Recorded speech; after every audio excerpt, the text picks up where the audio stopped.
그 로마 제국하에 그 박해를 피하고 또 믿음을 지키기 위해서 초대교회인들이 어디로 들어갔냐면 지하 무덤으로 들어갔어요. 지하 무덤, 카타콤이라고 하잖아요. 근데 그 가운데 들어가면요, 서로가 그리스도인인지 확인을 해야 되잖아요. 표식이 필요했습니다. 그게 뭐냐면 물고기 모양의 표식을 했어요. 이렇게 익투스라고 하는데, 그래서 익투스는 이 앞에 있는 글자들, 익투스라는 것은 헬라어로 이제 물고기인데 한자 한자 첫 자를 가지고 문장이 된다. 뭐 나름 의미가 있는 그 내용이 된다 해서 첫 자는 예수 그리스도, 그 다음 하나님의 아들, 뭐 구원자, 이런 식으로 조합한 단어다, 뭐 이렇게 보는 그런 학자도 있는데, 이런 암호를 쓴 이유는 가짜 뉴스를 통해서 불러온 핍박들이 그들 가운데 있었기 때문이에요. 네, 넘겨주셔도 되고요. 네. 로마 제국 시민들이 어떠냐면요, 그리스도인들의 삶을 보니까 너무 구별된 삶을 살고 있고 차별된 삶을 살고 있고 좀 낯선 거죠. 보통 세상 사람들이 하는 삶이 아니고 다른 삶을 살고 있기 때문에. 대표적으로 전염병이 있을 때요, 많은 사람들이 자기 목숨을 부지하기 위해서 이것저것으로 다 흩어졌고 도망쳤습니다. 그러나 그리스도인들은 그 자리를 지켜서 병든 사람들을 고쳤다라는 거죠. 돕고 자기도 전염될 수 있는 그 위험한 상황 속에, 뭐 코로나 상황이 아마 그런 상황이 우리가 이제 느껴지잖아요. 이렇게 구별된 삶으로 선한 영향력을 주니까 가짜 뉴스를 만들어내요. 대표적인 게 뭐냐면, 예수의 피와 살을 상징하는 떡과 포도주를 나누는 성찬이 그들 가운데 있는 걸 알고 어떻게 소문을 퍼뜨리냐? 그들은 피와 살을 먹는 식인종 집단이다, 그렇게 얘기한 거죠. 기독교를 없애려는 공격이라고 할 수 있습니다. 그러면서 성도들이 어떻게 했습니까? 가정에서 모일 때, 함께 모일 때마다 어떻게 해요? 떡을 떼고 예배하며 하나됨을 경험하는 그런 시간을 누렸다는 거죠. 이게 초대교회의 모습이에요. 그러한 믿음을 함께 나눴던 성찬의 시간을 오늘 우리가 함께 좀 나누려고 해요. 믿지 않는 사람들, 때로는 믿는 사람들에서도 보여주면 좀 믿겠다라는 얘기를 할 때가 참 많아요. 그러한 자들에게 우리 주님이 어떻게 하셨습니까? 나타나셨죠. 몸으로 나타나셨죠. 그게 성육신이고, 오늘 말씀을 통해서 오늘날은 나타나고 계십니다. 나타나셨습니다. 그러면서 도움을 주는 것이 뭐냐면 눈으로 보는 복음, 바로 성례라고 할 수 있습니다. 우리에게 허락하신 아주 귀한 은혜의 자리인데, 웨스트민스터 신앙고백서라는 곳에 그 표준 문서에 성례를 이렇게 좀 설명해요. 웨스트민스터 신앙고백서를 우리가 장로교 교인이라면 잘 들어야 되는데 많이 좀 보면 좋고, 이게 어떻게 된 거냐면, 영국의 이제 스코틀랜드 장로교에서, 영국이 이제 여러 뭐 세 부분으로 나눠져 있었잖아요. 유나이티드 킹덤인데, 연합체.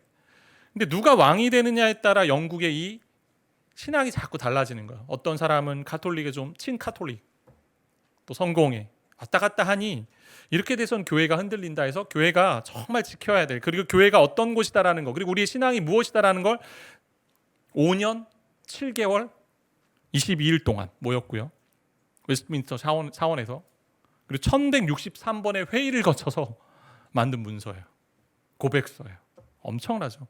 한자 한자를 쓰기 위해서 이 단어를 쓰면 좋을까, 이 단어를 쓰면 좋을까 서로 토의하고 토론하고 그러면서 만든 그 문서에, 그 신앙 고백서 27장 성례라는 장에 1항에 보면 이렇게 기록되어 있어요.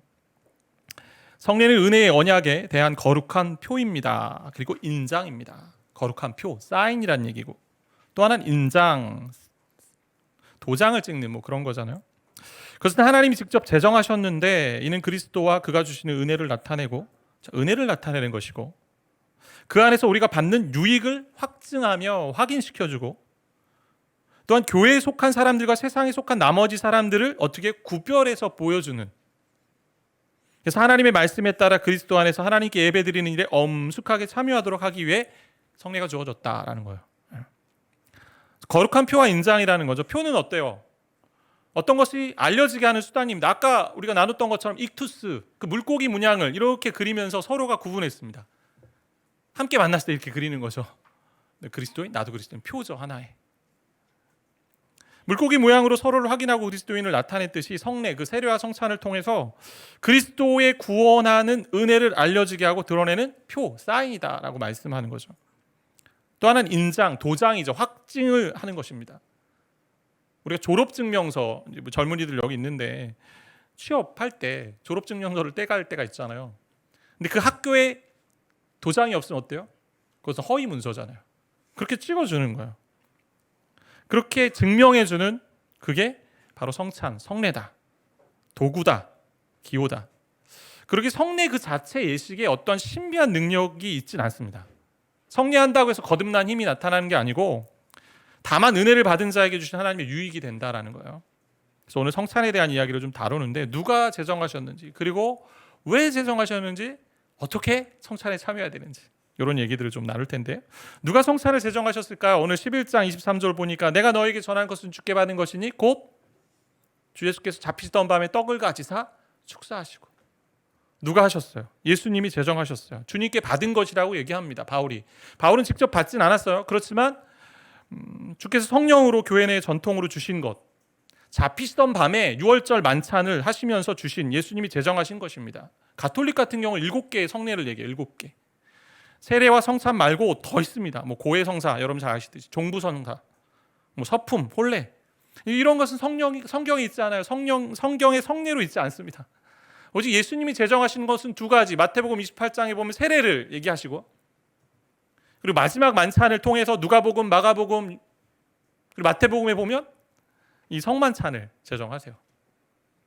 그래서 우리가 주님을 제정하신 것에 따라 주님을 만나야 되고 하나님을 예배해야 되는 거죠. 참되신 하나님을 예배하는 방법은 하나님이 친히 정하신 방법을 가지고 해야 됩니다. 다른 인간의 방법이나 어떤 고안한 그런 길을 가지고 만날 수 없다라는 거죠. 이 성찬은 마지막 유월절 만찬에서 주신 겁니다. 유대인들이요, 만찬을 하죠. 식사를 하는데 유월절날 좀 특별한 만찬을 하는 거죠. 평소에 했던 떡을 먹고 포도주를 마시는데, 이러한 것에서 예수님은 어떻게 해요? 자신의 죽음의 의미를 거기에 부여하시는 거예요. 왜 주님이 성찬을 제정하셨을까요? 그럼 한 3가지 정도인데 뭐 2가지만 좀 생각해 본다면, 기념하는 것, 그 가운데 소망이 좀 들어있고요. 또 하나는 공동체로서의 연합이 들어있습니다. 24절과 25절에 반복되는 단어가 뭐냐면, 이 잔, 이 떡 먹고 마시면 뭐하다? 나를 기념하라 라고 되어 있어요. 나를 기념하라. 주님이 죽으신 것을 그가 오실 때까지 전하면서 기념하라라고 되어 있습니다. 주의 죽으심을 기념하라는 거죠. 만찬은 잡히시던 날 밤에 제자들과 나눈 유월절 식사의 의미를 부여하신 건데, 유월절 식사가 무엇입니까? 이스라엘 백성들이 애굽에서 탈출하잖아요. 하나님의 은혜로 탈출합니다. 10가지 재앙을 경험하게 되는데, 그 10가지 재앙을 통해 하나님이 얼마나 위대하신지를 경험한다라는 거죠. 근데 마지막 재앙이 뭡니까? 장자의 죽음이 있잖아요. 장자가 다 죽을 때, 첫 태생이 다 죽을 때 짐승에, 사람뿐만 아니라 어린 양의 피를 문에 바른 집마다 죽음의 사자가 넘어갔다. 그 구원의 사건을 기념하라라고 얘기합니다. 이스라엘 백성에게 대대 이것을 기념해서 가르치다, 알리라라고 얘기해요. 그러니까 예수가 세상 죄를 지고 가는 어린 양이 되셔서 죽으심으로 우리에게 새 생명이 주어졌다. 그 죽으심, 주의 죽으심이 나와 어떠한 관계가 있는지, 내가 그로 말미암아 생명을 얻었다라는 것, 그래서 주의 죽으심을 그가 오실 때까지 기억하고 기념하고 전해야 된다라는 거죠. 그게 성찬이에요. 주라는 게 뭐예요? 주. 왜 주의 죽으심이라고 했을까요? 주님은 누구십니까? 우리를 위해 십자가에 달리실 뿐만 아니라 부활하시고 승천하셔서 지금도 우리를 다스리시고 또 우리를 위해 기도하시는 분이잖아요. 그 주님의 죽으심을 기억하는 것, 기념하는 것, 그래서 그분이 나를 위해 죽으셔서 새 생명을 주셨다, 다시 살아나셔서 이것을 기억하는 것, 그 구원의 행위를 기억하고 기념하고 나 대신 죽으신 그 주님의 속죄의 선물을 기념하는 것, 이것이 성찬이에요. 그걸 어떻게 해요? 떡과 잔으로 먹고 마시면서, 눈으로 입으로 경험하면서, 그 사건 속으로 진짜 우리가 들어가자, 이런 거죠. 이렇게 이야기하면 떡과 포도주가 어떤 신비한 힘이 있는 것처럼 느껴질 수 있어요. 목사님, 떡을 먹으니 배가 부르기도 하지만 소화가 잘 되기도 하지만, 보통 포도주로 많이 했거든요. 예전에는 저희는 이제 포도주 즙으로 하는데, 포도주로 하면 다 마시고 나면 어떻게 돼요? 다 막 콜록콜록콜록 하죠. 다 알코올을 잘 안 드셨던 분들이니까.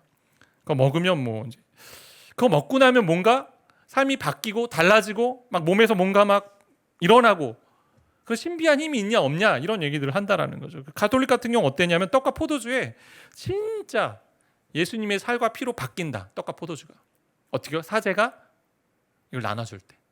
그래서 이걸 쉽게 다루지 않았어요. 용기, 특별한 용기에 보관했고요, 그걸 경배했고요, 그걸 보고 기도도 했습니다. 성체라고 얘기하죠. 성체. 때로는 어떻게 또 해석하기도 했냐면 떡과 주님의 몸이 동시에 있다.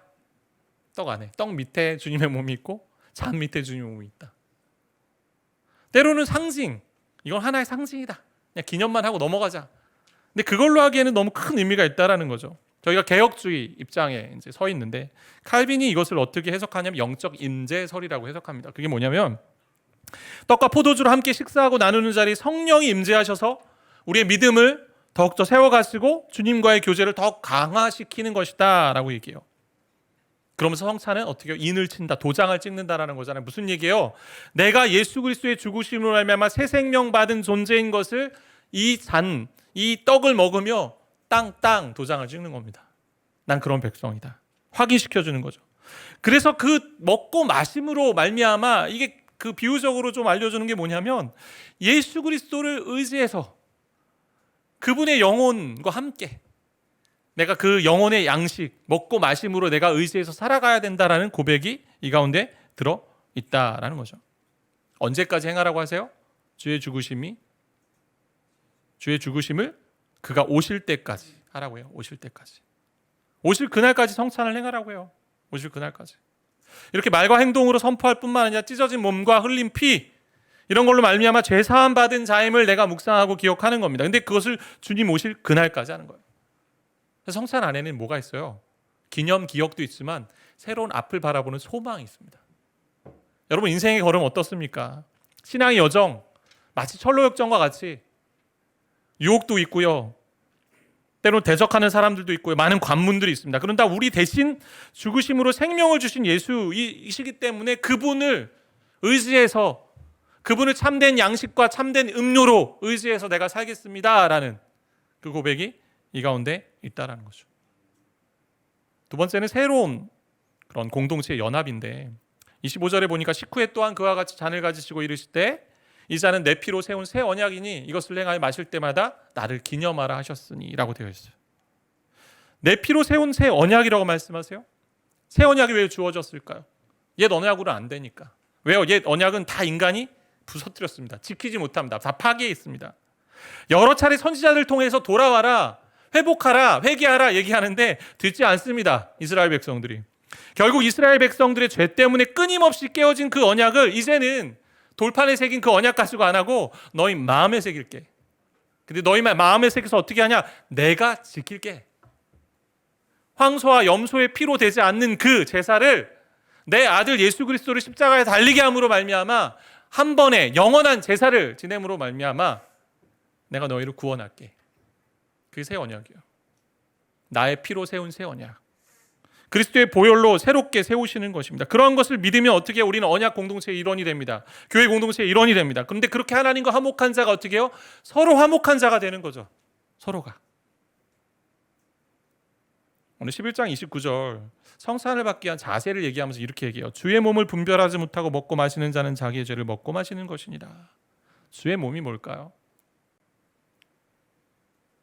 떡과 피이기도 하지만 어떻게 보면 근데 주의 몸은 대다수 학자들은 교회 공동체로 얘기합니다.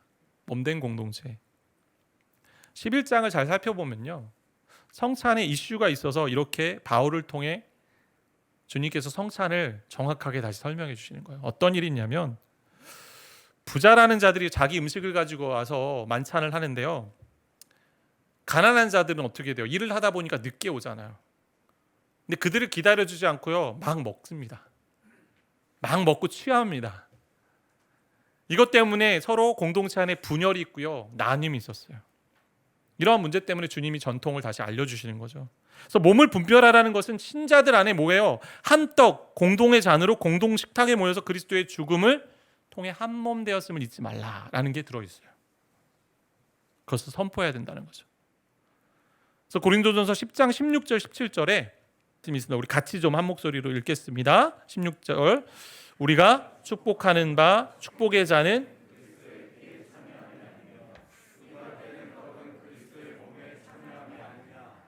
떡이 하나요 우리가 한 몸이니 이는 우리가 다 한 떡에 참여합니다. 참여한다 하면서 떡이 하나다.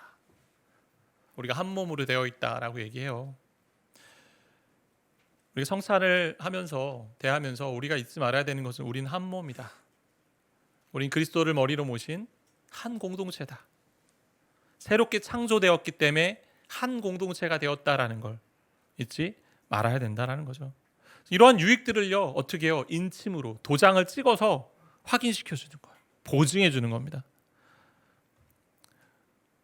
결혼 반지를 보면 어떻게 알 수 있어요? 그 사람이 결혼한지를 확인하기도 하지만 서로가 어떻게 반지를 교환하면서 당신에 대한 나의 사랑이 영원하다, 이렇게 가치가 있다라는 걸 확인해주고 증명해주는 것처럼 성찬을 통해 내가 하나님의 백성된, 그리고 예수 그리스도의 죽으심을 내가 기억하고 그 생명으로 말미암아 예수를 참된 음료, 참된 양식으로 의지해서 사는 존재라는 걸 하나님이 도장으로 땅땅 찍으신다는 거예요.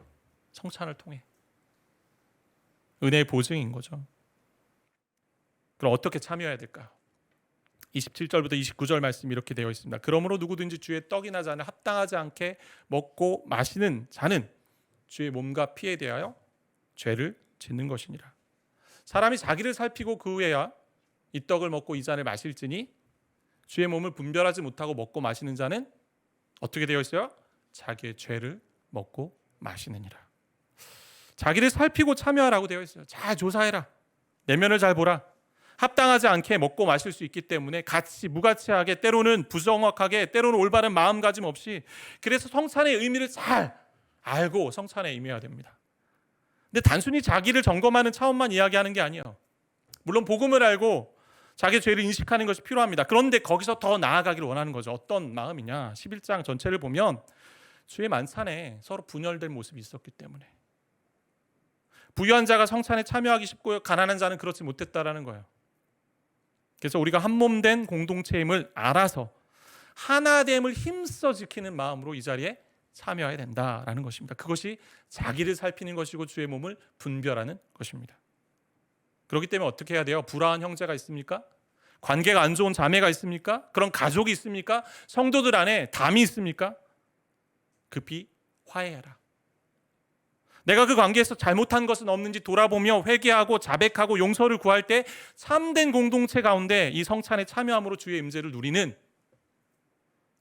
은혜가 있다라고 말씀하는 거죠.